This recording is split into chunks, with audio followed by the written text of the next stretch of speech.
கங்கா வந்து காவேரி கிட்ட எவ்வளோ சொல்லி பார்க்குறாங்க. "ஏன்டி இப்படி உன் தலையிலேயே மட்டும் வரி போட்டுக்கிற? உனக்கு பிரச்சனை?" அப்படின்னு சொல்லிட்டு செமையா திட்டுறாங்க. "இங்க பாரு, அவங்க யாரும் பார்க்கறதுக்கு முன்னாடி இப்போ முதல்ல இந்த பொண்ண அமுச்சு விடு" அப்படின்னு சொல்லிட்டு வம்படியா வந்து பிடிச்சி இழுக்குறாங்க. "அக்கா சும்மா இருக்கியா? விடுக்கா விடுக்கான்னு" எவ்வளோ காவேரி சொல்லி பார்க்குறாங்க. கங்கா விடவே மாட்டேங்கிறாங்க. உடனே வந்து பிடிச்சி நல்லா இழுத்துடுறாங்க. இழுத்துட்டு, "இங்க பாருக்கா, இந்த விஷயம் நீ தலையிடுறது நல்லாவே இல்லை, சொல்லிட்டேன். என் விஷயத்துல நீ தலையிடாத" அப்படின்னு சொல்லிட்டு போயிட்டே இருக்காங்க. போடி போ, நல்லா அனுபவிச்சாதான் உனக்கு புத்தி உரைக்கும். இப்போ நான் சொல்கிறதெல்லாம் உனக்கு தெரியாது. உன் வாழ்க்கைய நீயே பாழாக்கிக்கிட்டு முடிவு பண்ணிட்ட. நான் இப்போவே போய் அம்மா கிட்ட சொல்கிறேன்" அப்படின்னு சொல்லிட்டு கங்கா ஓடுறாங்க. இங்கே விஜய் என்ன பண்ணுறாரு, அந்த அக்ரிமெண்ட் எடுத்துகிட்டு வந்து, தாத்தா நீங்கள் சொன்னது கரெக்டு தான் தாத்தா. காவேரி ரொம்ப டிஸ்டர்பாக இருக்கா. அந்த அக்ரிமெண்ட்டால் தான் எனக்கு நல்லா புரிஞ்சு போச்சு தாத்தா. அதனால் அவள் முன்னாடியே வந்து இன்றைக்கி அவள் கொடுத்த கிஃப்ட்டுக்கு ரிட்டர்ன் கிஃப்டாக இந்த அக்ரிமெண்ட்டை நான் கிழிச்சு அவள் முன்னாடியே நான் போட போகிறேன்.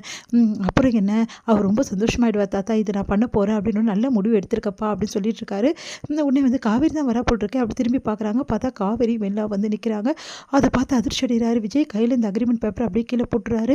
"வெண்ணிலாவா?" அப்படின்னு சொல்லிட்டு அப்படியே பார்க்குறாரு. உடனே வெண்ணிலாவுக்கு சந்தோஷம் தாங்க முடியல. விஜயை பார்த்துட்டு அவ்வளோ சந்தோஷப்படுறாங்க.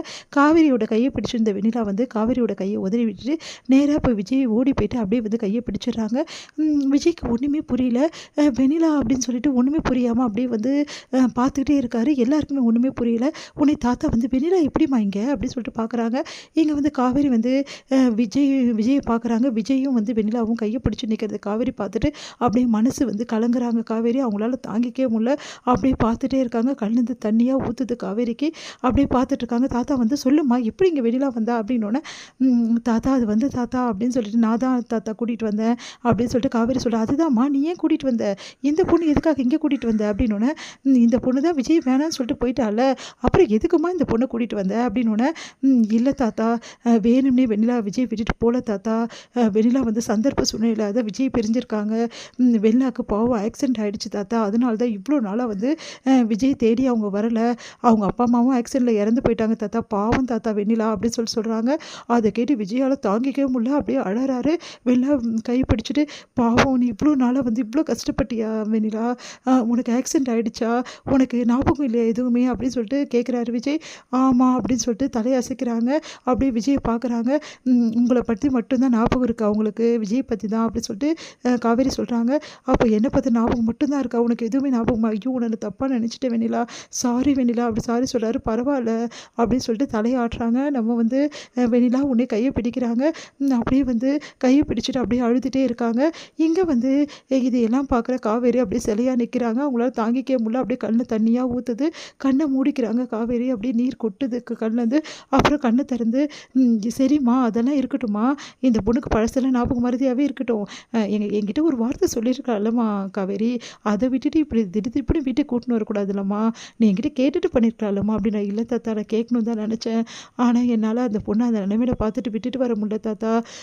இது எல்லாமே வந்து எனக்கு ராகினி சொல்லி தான் தெரியும்" அப்படின்னு சொல்லிட்டு எல்லா விஷயத்தையும் சொல்கிறாங்க.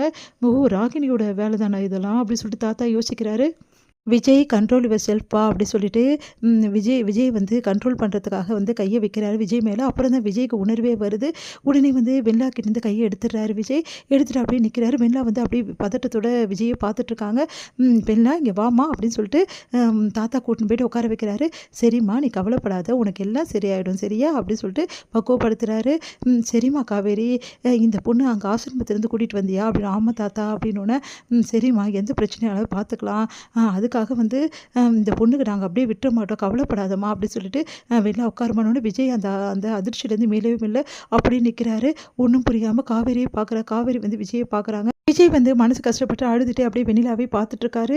தாத்தாவும் வெண்ணிலாவுக்கு வந்து ஆறுதல் சொல்கிறேன்னு சொல்லிட்டு அவங்களே பார்த்துட்ருக்காரு. இதை பார்க்குற காவேரியால் தாங்கிக்கவே முடியல. வெண்ணிலாவை விஜய் பார்த்துட்ருக்கிறதும் அழுதுட்ருக்கிறதையும் பார்த்துட்டு காவேரி அங்கேருந்து சைலண்ட்டாக வந்து மனசு கஷ்டப்பட்டு அங்கேருந்து அழுதுகிட்டே வந்து அங்கேருந்து போயிடுறாங்க. இங்கே வந்து என்ன பண்ணுறாங்க, ஓடி வர நம்ம கங்காவை பார்த்துட்டு, "சாரதா, என்னடி ஆச்சு?" அப்படின்னு கேட்குறாங்க. நடந்த விஷயத்துக்கு எல்லாத்தையுமே கங்கா வந்து கோயிலில் வந்து அவங்க அம்மா கிட்ட சொல்கிறாங்க. அதை கேட்டு அதிர்ச்சி அடைகிறாங்க. "என்னடி இவ இப்படி பண்ணிட்டா? அதாம்மா எனக்கும் ஒன்றும் புரியல. என்ன பண்ணுறதுனே தெரிலம்மா. இதை இப்படியே விடக்கூடாதுடி.